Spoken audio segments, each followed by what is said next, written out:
Broadcasting live from atop the Rocky Mountains, the crossroads of the West. You are listening to the Liberty Roundtable Radio Talk Show.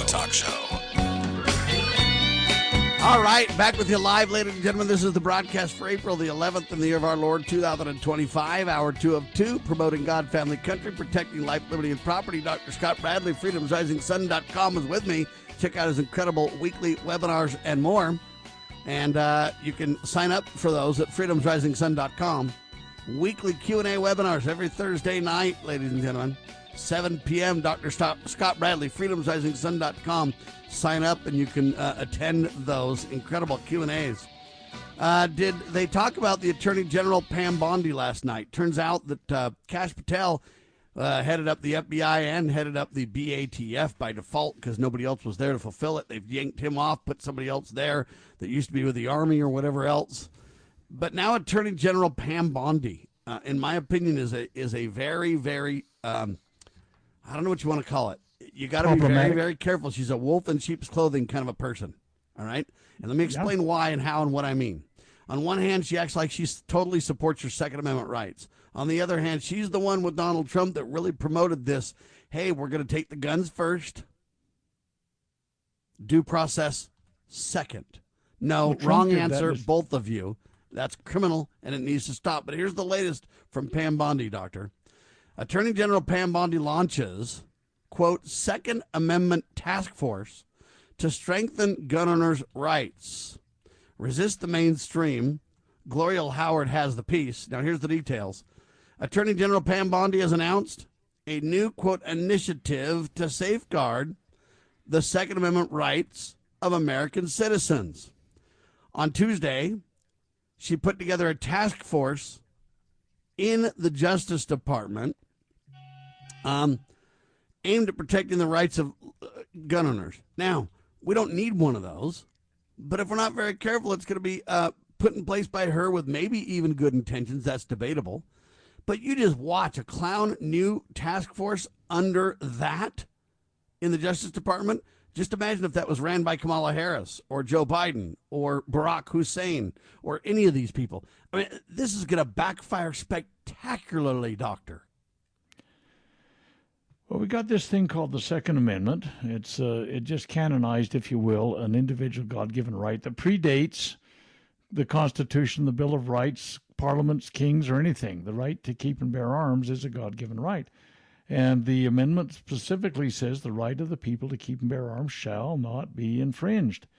And I don't know what part they don't understand about that, but this, let me just liken it to something that happened in 2016 with Barack Obama. He put together his U.S. Civil Rights Commission. It was some guy named Castro ran it. Anyway, I don't know if they're related or not. But the fact of the matter is, this commission put out a 296-page report.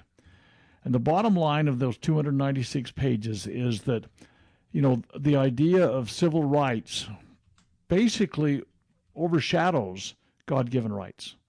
And they're trying to, let's just take the right of worship, the freedom of religion thing. They want that as narrowly defined as possible so that the government-created rights, quote-unquote rights, can take precedence. That was the bottom line of a 296-page report. They need a narrowly defined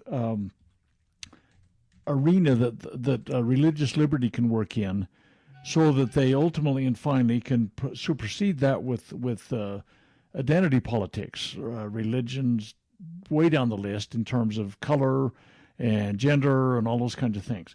So now Pam Bondi may be totally pure in her motivation, I don't know, but she's come out in favor of red flag laws, which basically says we'll seize the guns and we'll do due process later. And she's a big supporter of that. Trump was a supporter of that in his first administration, and he's sitting elbow to elbow with her in this conference saying that these are the way we ought to go. So I've got some grave concerns about this, because if they do a Barack Obama stunt and they have this big thing on the Second Amendment and they try and infringe, not be whatever, you know, if you try and define that as narrowly as possible, you may end up with some kind of subversion of the right to keep and bear arms rather than a support of it. So this is Trump problematic. can't even own a gun, can he? Who? Isn't he a felon? Well, he is now. I mean, so Trump can't own a gun, can he? That's what I don't know. The state he's in. I mean, some states have different laws, so I don't know what New York's is. My assumption is that they're going to have a really hard position. I don't know if he's that. in New York or Florida or D.C. or what, but I don't know that he can have a gun if he's a felon. There may be some variation on that by state, but the point of the matter being that he's in a questionable position based upon his felony convictions, and so this Pam Bondi thing, you say, well, she's a straight arrow shooter, she's a conservative, she supports the right to keep and bear arms, but does she? No, she doesn't. And all I'm telling you is if you create a new, quote, department, or what do you want to call this thing? It's some study they're doing, I guess. Well, like the Civil Rights Commission that they did. Let's see, what's it called? It's called a task force. I don't know what that means. Okay.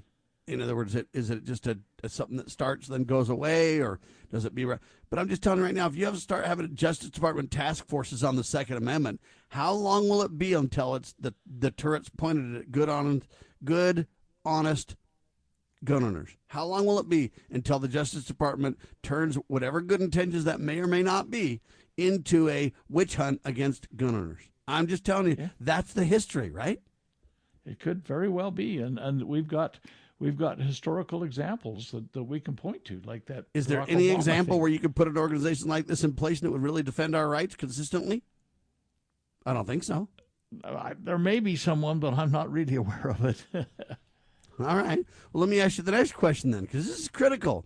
Can you think of, and I really want to know this. This is really a weird question, but I want to ask it anyway. Here's the question. Is there a single good thing that the President of the United States could say or do that would in any way eventually, have enough unity to gain ground in America today?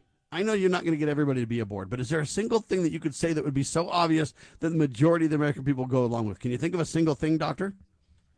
Well, the majority of the American people did go along with closing the border. They did go along with, Trump's campaign promises got the majority vote.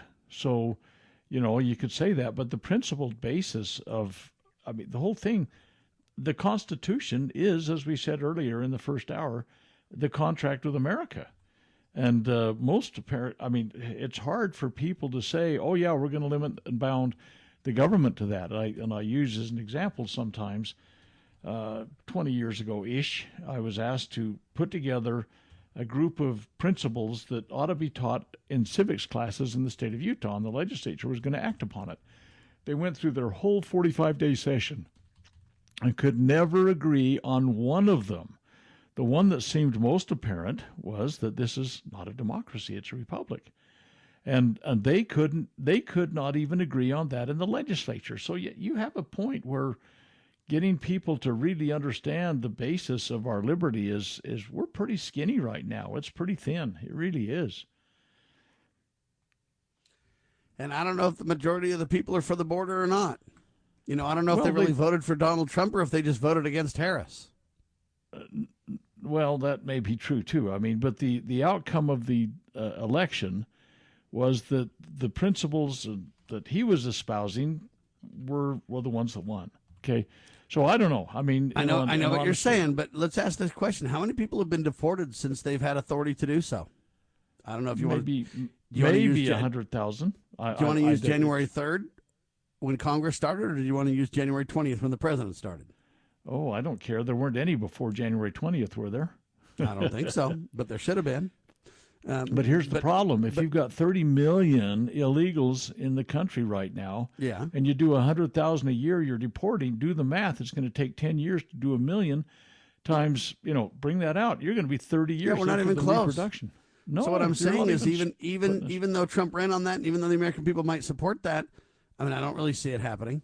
I mean, I appreciate Tom Holman, and I appreciate that we're getting rid of the worst of the criminals, the MS-13 gang members and the cartels, and I appreciate declaring the cartels as terrorist organizations. And I think there's a lot done. Don't get me wrong. I'm not criticizing any of that. But I'm saying it's one thing to talk, it's one thing to agree, and then it's one thing to take action and make it so.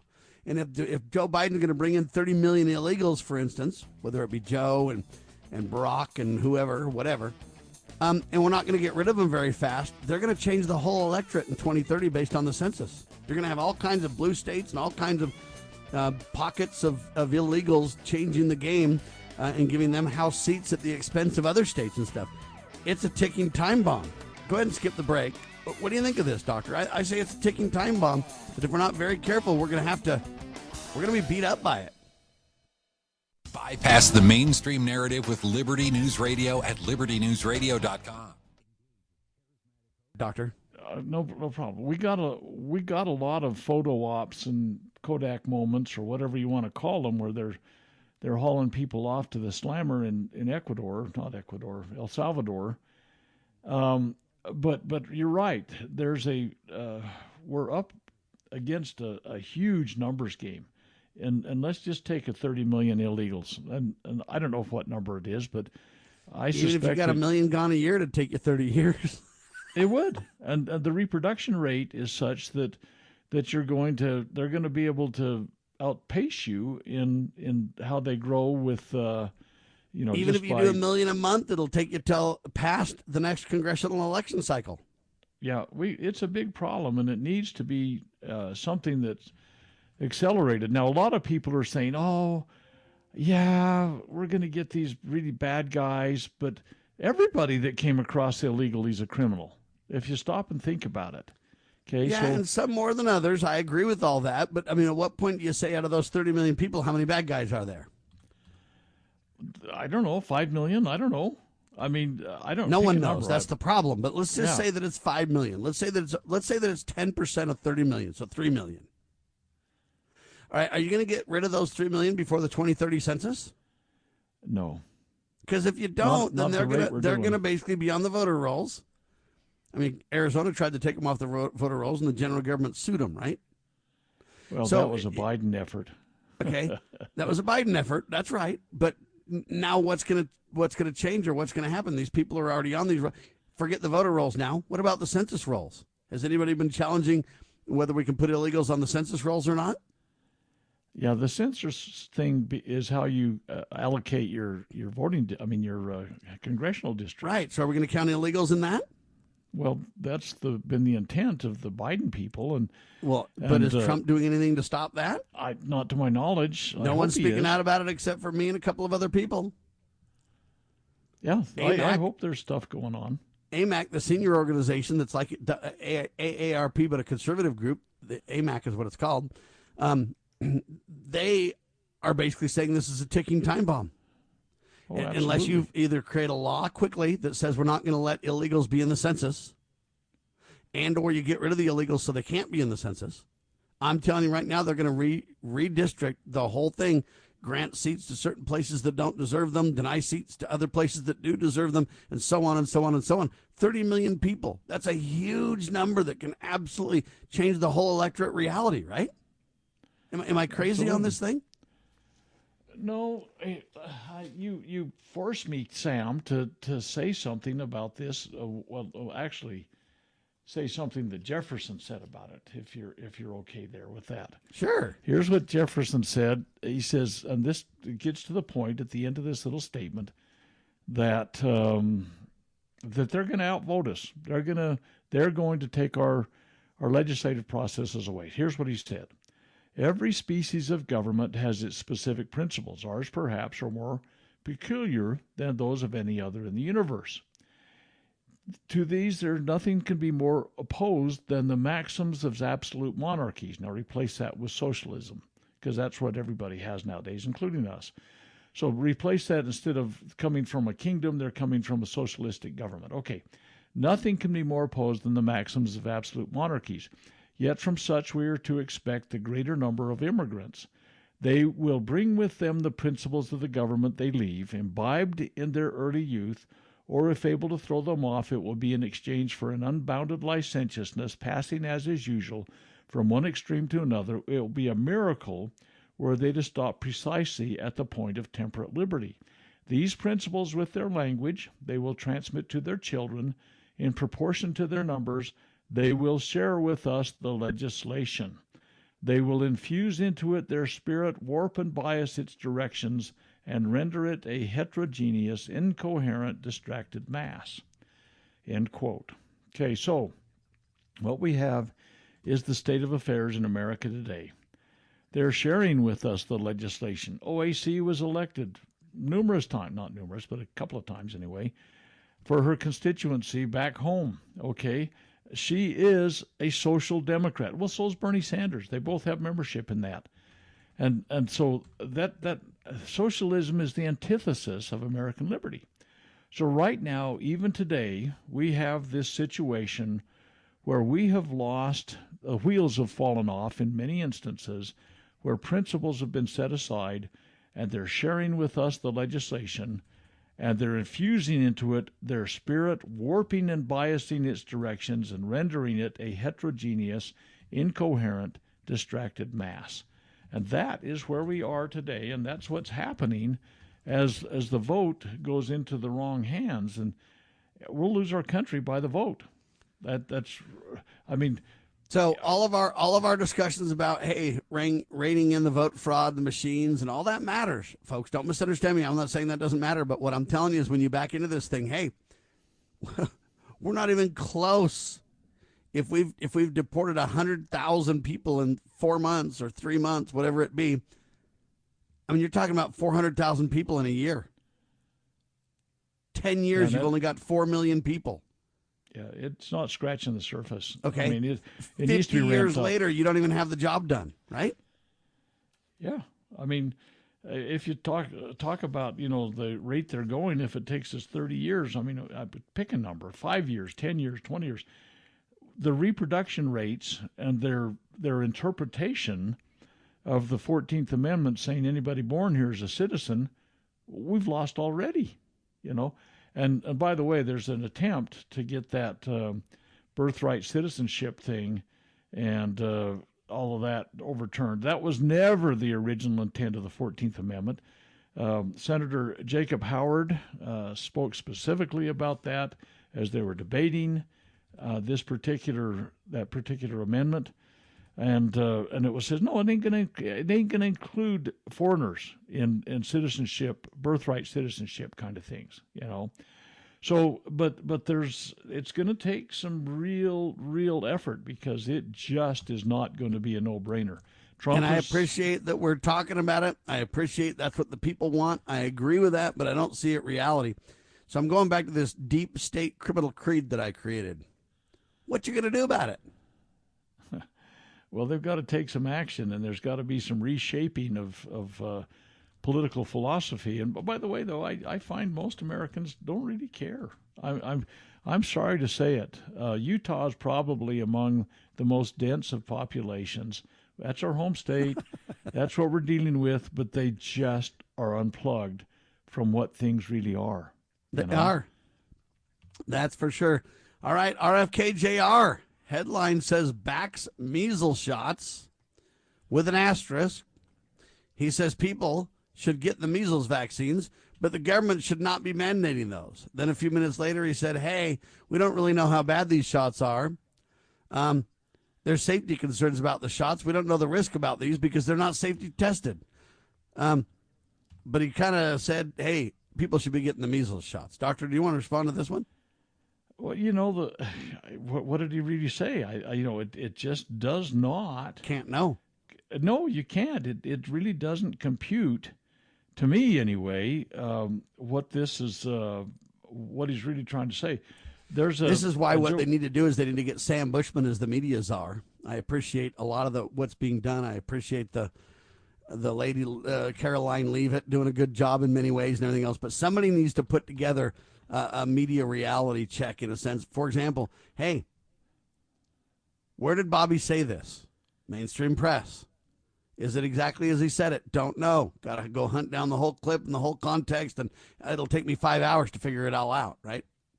I'd love to call the Bobby team and get an answer, but hey, they don't respond to any of us conservatives. So the problem is a dearth of information in the world, and so I don't know. I mean, as far as I understand, they have it as a quote from him, so I assume it's an accurate quote, right? Well, yeah. I mean, that's a big assumption too with the traditional media that's out there. It's hard to even predict what. Yeah, type in Kennedy Backs Measles Shots and see what you get. No, I've seen the quote. So what gives? Now, so I'd like to just ask, but who do you even call to ask this question? Who do you call?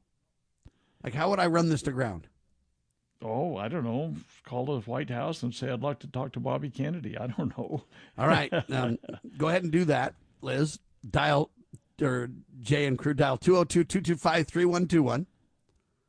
And go ahead and put it on the air. We'll just do this live real quick, see if I can get a hold of Bobby Kennedy.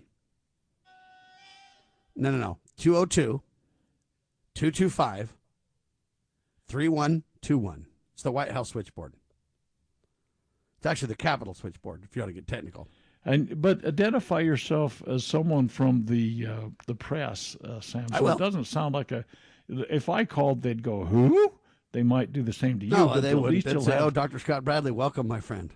Oh, yeah, right. Wouldn't they? Come on. No. All right, so go ahead and dial. You can just put it straight on the air. I'll just talk to him right on the air because you're going to get a voicemail to start out. Or an intercept of some sort. Yeah, for sure.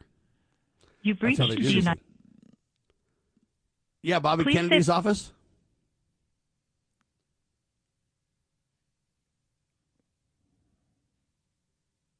Which are you trying to reach?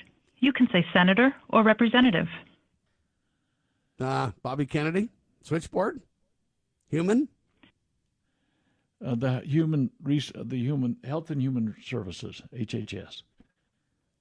Tell me your 5-digit zip code. The 84003.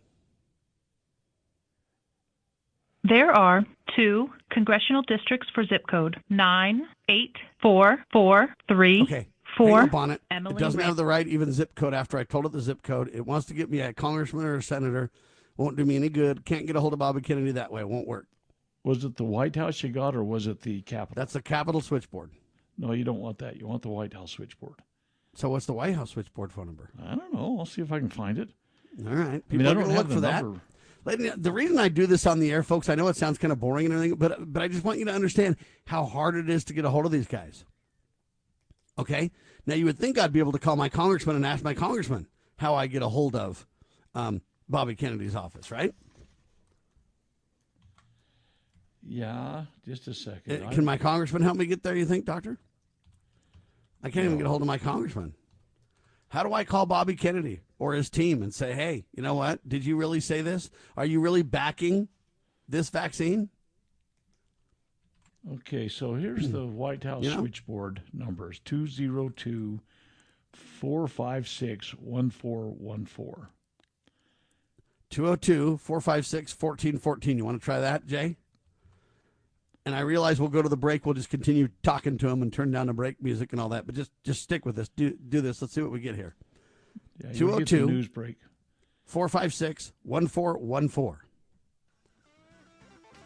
Can't skip the news breaks because radio stations take the news. So I don't have. Yeah. I skip the breaks that I can. The other ones I've got to keep.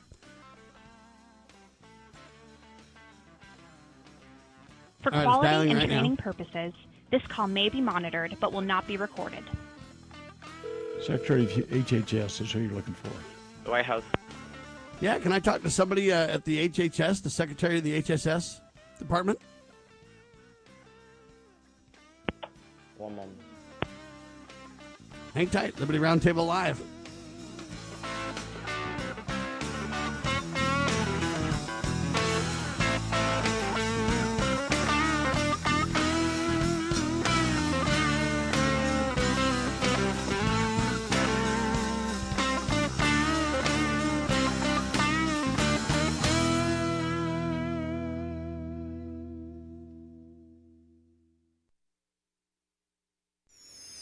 pursuing liberty, using the Constitution as our guide. You're listening to Liberty News Radio. News this hour from townhall.com. I'm Rich Thomason.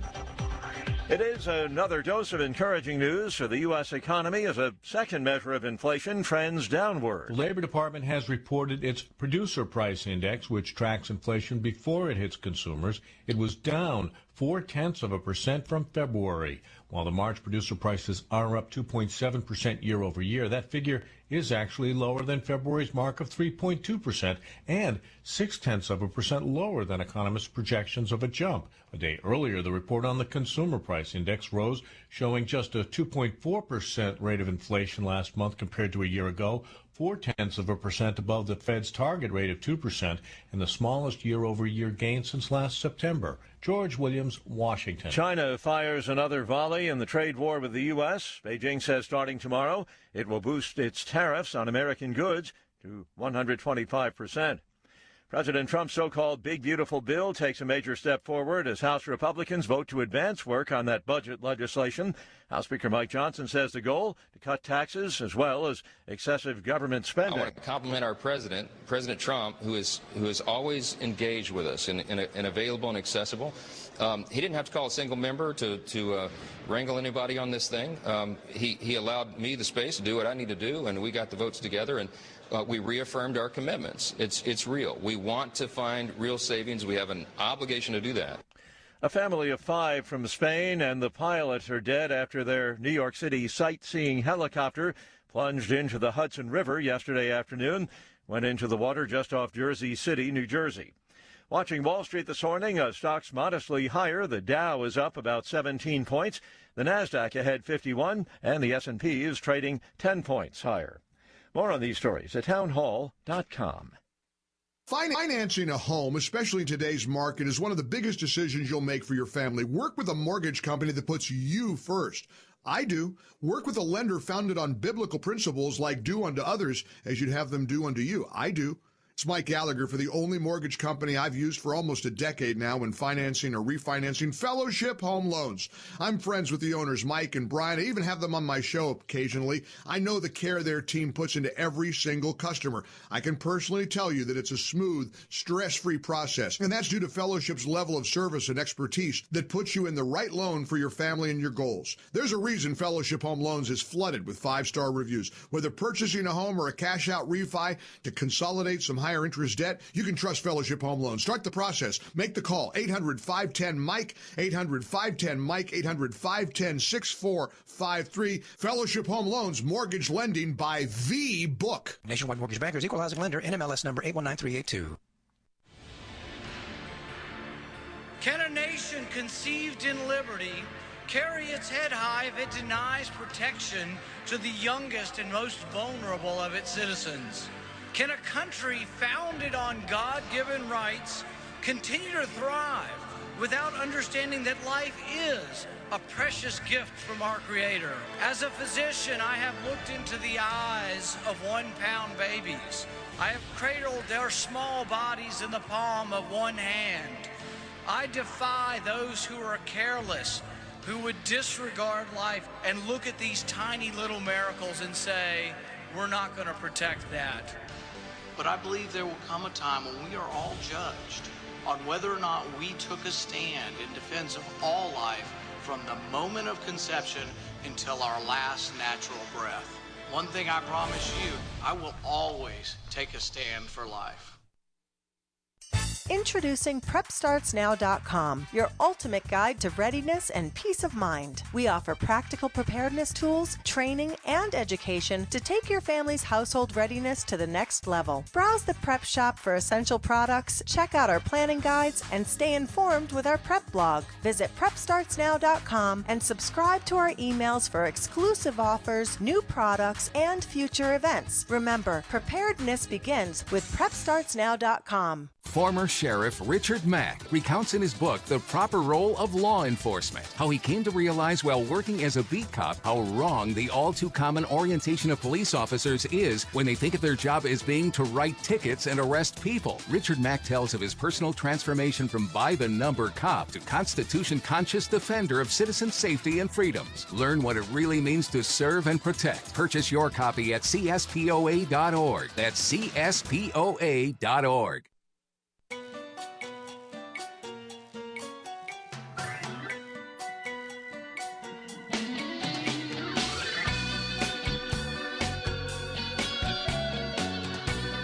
Broadcasting live from atop the Rocky Mountains, the crossroads of the West. You are listening to the Liberty Roundtable Radio Talk Show.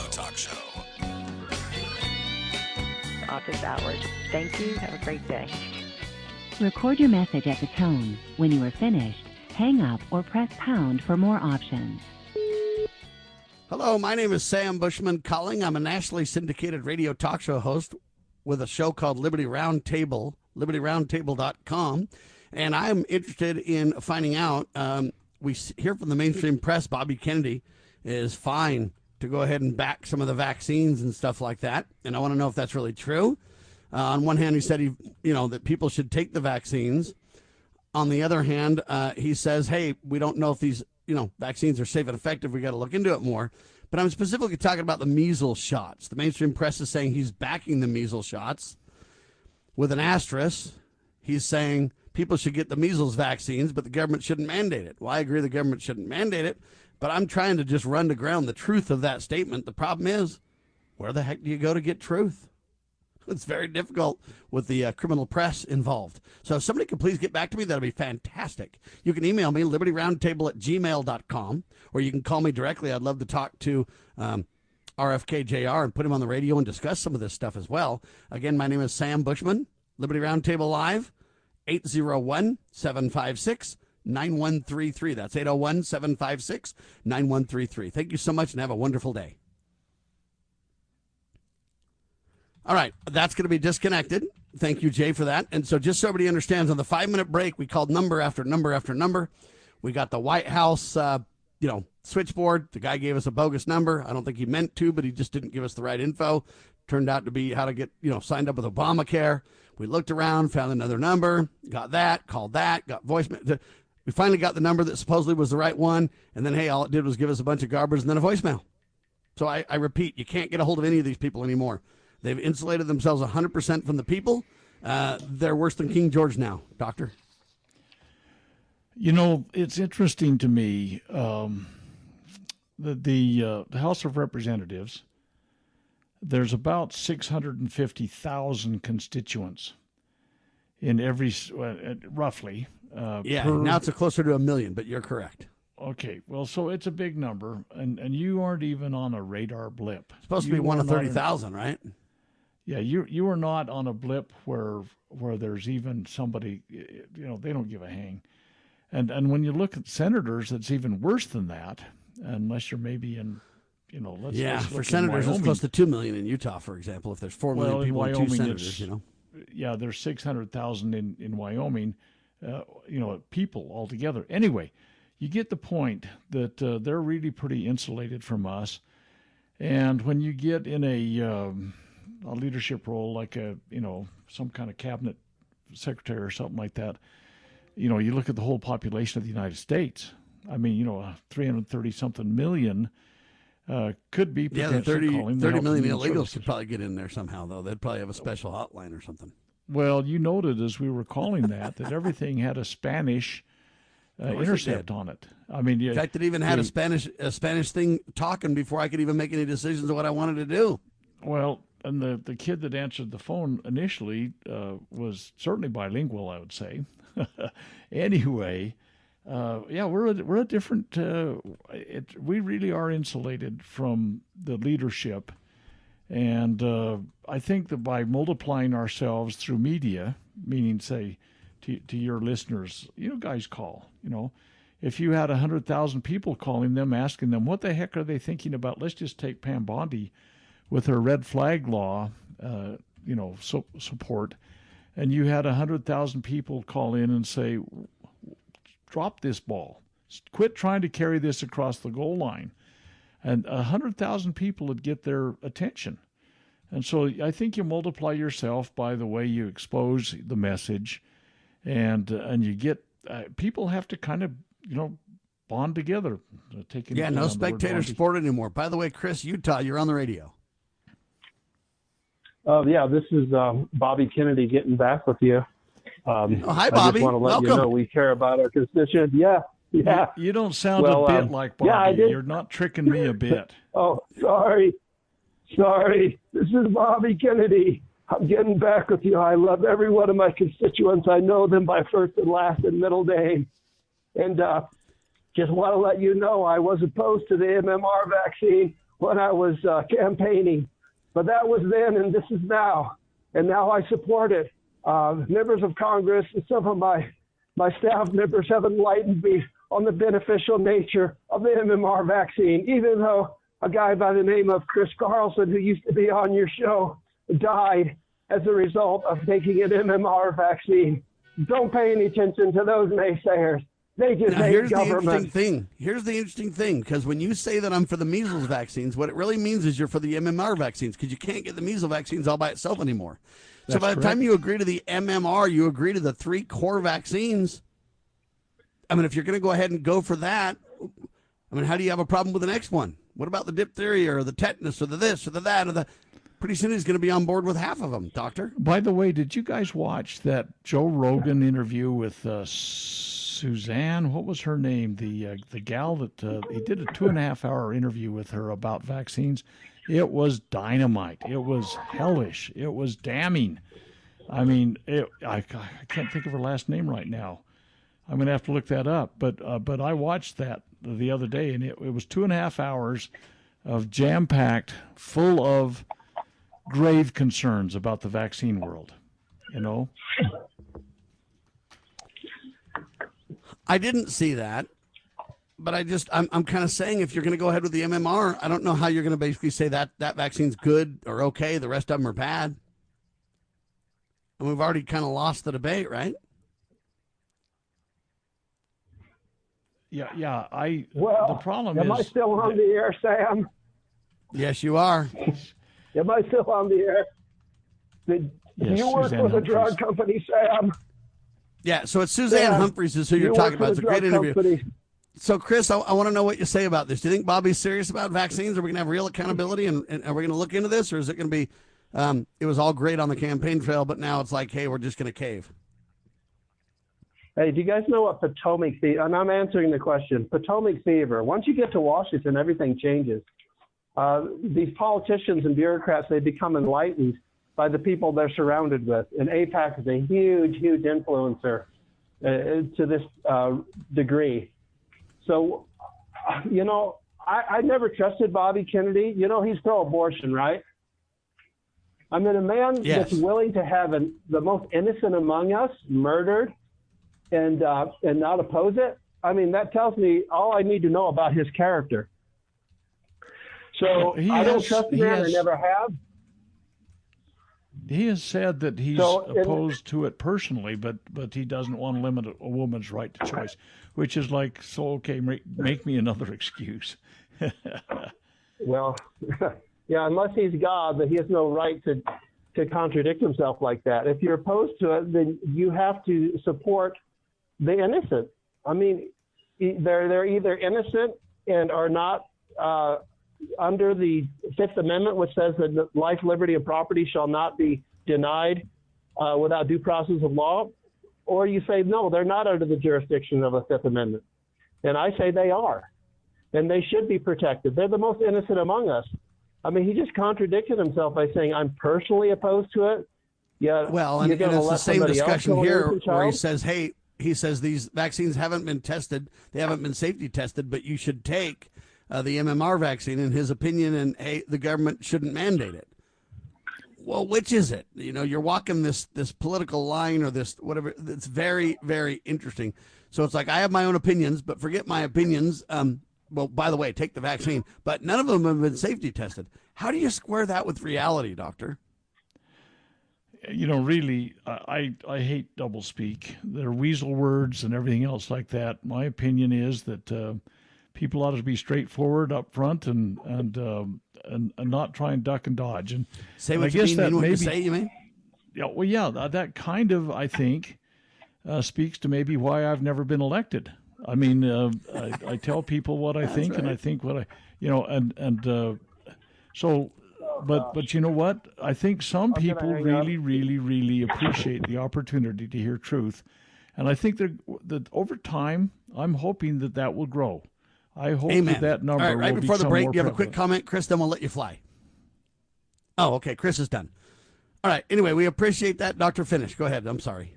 No, I'm just absolutely convinced that the more we tell the story, truth will stand on its own two legs. Yes, sir. If we get a chance to hear that. The problem is we got the indoctrination centers that we send on these yellow buses every day, and people are raised up in a false pretense of what government should be.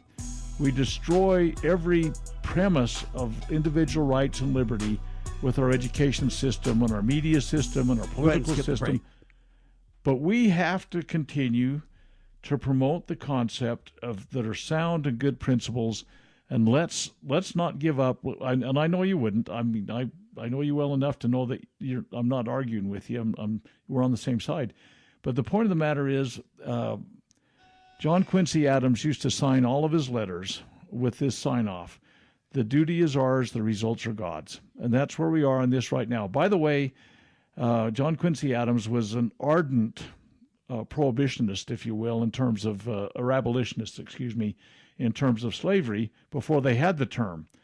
And it looked like an impossible dream to get rid of slavery in the United States. But he kept signing off. The duty is ours, the results are God's. We haven't got rid of slavery in the United States at all. We just pretend we have. See, we're all slaves to the IRS, are we not?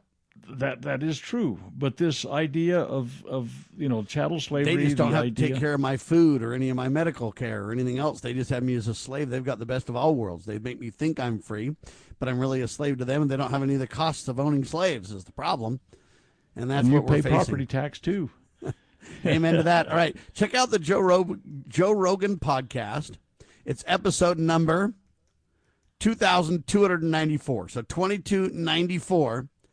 Dr. Suzanne Humphries was on there. Great discussions. So I put that in the show notes so people can find it and look it up if you have time. 2.5 hours. And be ticked off by the time you get done, my friend. Wow, it's just typical government out of control. All right, Caroline Leavitt's in the news. President Trump's press secretary, she reportedly refused to respond to New York Times reporters who included their preferred pronouns in their email signatures. So if you put your pronouns in your signatures and you email her, she's going to ignore you. And here's what she says. Leavitt said that it's a Trump administration policy to ignore questions from reporters who deny biological reality. As a matter of policy, we do not respond to reporters with pronouns in their bios. Leavitt told the New York Times, and she basically says, hey, all leftist media suffers from a credibility issue. How can readers trust reporters who refuse to acknowledge basic facts? They can't, which is why the media has such a dismal, low approval rating. The most important part of a reporter's responsibility is to get the facts straight. And when you literally lie about your pronouns, you don't have the facts right, it's fake news. How can we trust a fake news reporter to tell the truth? And if they can't even get it straight with their email signature, we know they're promoting an agenda that's completely bogus. We need the facts of the story correct. The truth is that men can never become women and vice versa. Any reporter who willingly chooses to use, quote, pronouns in the bio should immediately be discounted as a fraud, and their work should be ignored because you can't trust them. Doctor, your response? Well, I think that's a pretty direct response. I don't know what else I can say. Let's go. Yeah, the problem is that it's embedded in your DNA, my friends. You call it gender-affirming surgery? You mean they had to mutilate your body? They had to do, some kind of genital mutilation in order to have you believe what you believe, but it still doesn't make it. It's in your DNA. I mean, the thing is, they say, well, how can you tell a man from a woman? Wasn't it that, what's her name, the new Supreme Court Justice Jackson? She said she couldn't tell. I'm not a biologist. Oh, bullshit. I mean, come on. You're going to have to blip that, No. Sam. If she's not a biologist, then here's my question for her. If she doesn't know the difference between a man and a woman, should she even be in her position? Well, I agree. She can't tell the difference between dogs and cats, I guess. I don't know. But I think that the response by Carolyn Leavitt was probably very appropriate, and you're going to get a lot of pushback. There's going to be probably people suing. You've dissed me, and you've somehow offended me, and okay, come on, who cares? Get over it. People get offended, and life goes on. So anyway, I think that was a very articulate response. I think it was spot on and necessary, and we need to promote that point. We need to really hammer home her point. All right, I got a question for you before the end of the hour, Doctor. It's an interesting, weird question, but let's just roll with it. Here's the question. Are the Sadducees and Pharisees of old in Jesus' time similar to the Republicans and Democrats of our time? Now, before you answer, let me throw this out. They say the Sadducees and Pharisees were two distinct groups. They were religious in nature. Where the United States, the Republicans and Democrats aren't religious. They're more political, da-da-da. And I say that's not right. They have a religion. It's just basically humanism, socialism, communism. The godless is their religion these days. And I'm having a hard time distinguishing between the Sadducees and the Pharisees of old times in Jesus' time compared to the Republicans and Democrats now. It seems like they're almost identical. There are certainly some parallelisms. They fight about everything. Well, true, but there are some unique positions, if you will, but behind the scenes, they united against Jesus, even though they fought about everything else. That's what ours are doing today. Now, I see a lot of religious leaders are Sadducees and Pharisees, but they had slight nuances of differences, and they tried to stand on those things, and they divided and conquered, if you will, the people. But you're right, they opposed the Savior and his mission. And if the Republicans and Democrats are opposing the cause of liberty and proper government, then there are some parallels we can draw between these guys. I absolutely believe that that's probably worth deeper discussion, because they're going to end up with the same mess. They crucified the Lord, and they're going to basically destroy our republic the way they keep going. I just find it astounding that we the people have bought into these two concepts that ultimately end up at the same end point. It's sad. Anyway, I bring that up because it's very, very interesting. Now, they say former Arkansas Governor Mike Huckabee now is appointed as U.S. ambassador to Israel. That's dangerous, in my opinion. We're going to just double down in defense of this criminal organization known as Israel. Well, it's a secular, humanist, socialist state. It has nothing whatsoever to do with God's chosen people. Yeah, but all the congressmen and senators have to virtually swear an oath to Israel, right? Well, each one of them's got a handler. I think maybe Massey doesn't, but everybody else does. I guess I find myself very concerned about the fact, okay, let's just take Pete Hegseth again. We talked about him in the first hour and his Panamanian stuff here. Ardent Zionist, in fact, I believe, based on what I've read, that he has said that he's raising his boys to be able to fight for the state of Israel. The Israeli Defense Forces. And it's like, well, wait a minute. America first? Make America great again? Or are we making Israel great? I guess I look at the historical, biblical facts and how the people came into the land of Palestine, if you will, that promised land originally, and it was under covenant. Moses said to them, okay, are you going to live these things? You're going to live those things. If you live these things, you get these benefits. and they violated them, and they ended up being brought into captivity. And God used the Assyrians and the Babylonians to punish the people, ultimately the Romans that dispersed them all over the world. They absolutely refused to abide in the covenant that God brought them into the land with. Those covenants were never made again. That was David Ben-Gurion never breathed the word of those. David Ben-Gurion made the statement he wanted to be the Lenin of the Middle East. I mean, that was what his heritage was, and the state of Israel is closer to that than certainly that ancient state that Moses was trying to help people come to the promised land. People have just got to recognize the dramatic differences between what maybe their pastor's even saying. We're some kind of, evangelical, furor that's saying we've got to have Israel, Israel at all costs. Let's sell the United States down the tubes while we do that. It's just the wrong approach. There is no oath of office to Israel, well, at least that we know of publicly. Amen. All right, let me give you a final story for the hour here that relates. Again, Trump does a lot of good things in fanfare that you agree with, but later he retracts a lot of them too, and you don't hear about it. This falls in that camp, ladies and gentlemen. Headline says this: Trump restores funding for Radio Free Europe / Radio Liberty, according to Talkers magazine.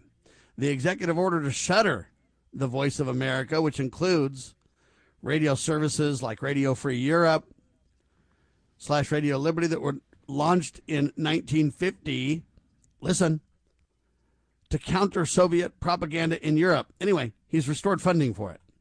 The radio services report in 27 languages, serving audiences in 23 countries. And, hey, Trump administration reversed course, kept the funding rolling. Doctor, you want to respond to this? Well, it's just another example of government propaganda, and they have ostensibly an honorable thing of trying to promote the cause of liberty. But the fact of the matter is they've been probably one of the most anti-American voices that's out there in the world today. And it could be said of National Public Radio and some of those other services, quote unquote, that are funded by taxpayer dollars, where they give a voice. The idea of a free press is just that, a free press. It's not a government organ. It's not a subsidized anything. It's kind of something like you do, Sam, I guess. Stop and think about it. How much government funding do you receive? And zero. The idea is zero, but you actually pay. In fact, I have to pay to fund these clown things that Donald just restored to compete with myself. Absolutely. But so this idea of a free and independent press is critically important. Not just press, but our freedom of speech. To be able to maintain our liberty, we cannot be contained, constrained, and directed by a government agency, whether it's some government agency telling Facebook who to shadow ban or to get rid of, or Twitter. I mean, one of the biggest, most high-profile kicking off Twitter was Trump. I mean, they did not want his message out there. And my message, that we've been doing, we got banned from basically Facebook. I still have Facebook, but the fact is I was doing simulcasts on Facebook when I was doing my webinars for a period of time. Facebook made it virtually impossible to do that. They did not want that message out there. And they were basically doing that at the behest of government agencies. Whether it was a Trump administration when he was pushing the what did he call it, that Operation Warp Speed thing, or whether it was Biden's thing for getting the jab. Why would President Trump restore funding for this, though? Why would you do that? I don't know. It's an enigma to me. You think I can call somebody and find out? Oh, come on. We've been trying to call people all morning. But, yeah, try. I'd say Folks, try. That's the problem, ladies and gentlemen. We better change this. If they've insulated themselves from us and they work for us, they either need to start to be accountable and talk to the people and take direction from us or get fired, a.k.a. next election cycle. Those are the solutions. We have term limits. We can abolish 435 members of Congress every 2 years if we choose. When are we going to start getting it done? Until we the people decide it's not a spectator sport, we're going to get the same as we've always got. If you want to change, you got to make the change and get involved in meaningful ways. It's more than a culture war. It's for our very lives and liberty, ladies and gentlemen. For Dr. Scott Bradley, freedomsrisingsun.com, and yours truly, syndicated by lovingliberty.net. Spread the word, share the love, and God save the Republic of the United States of America.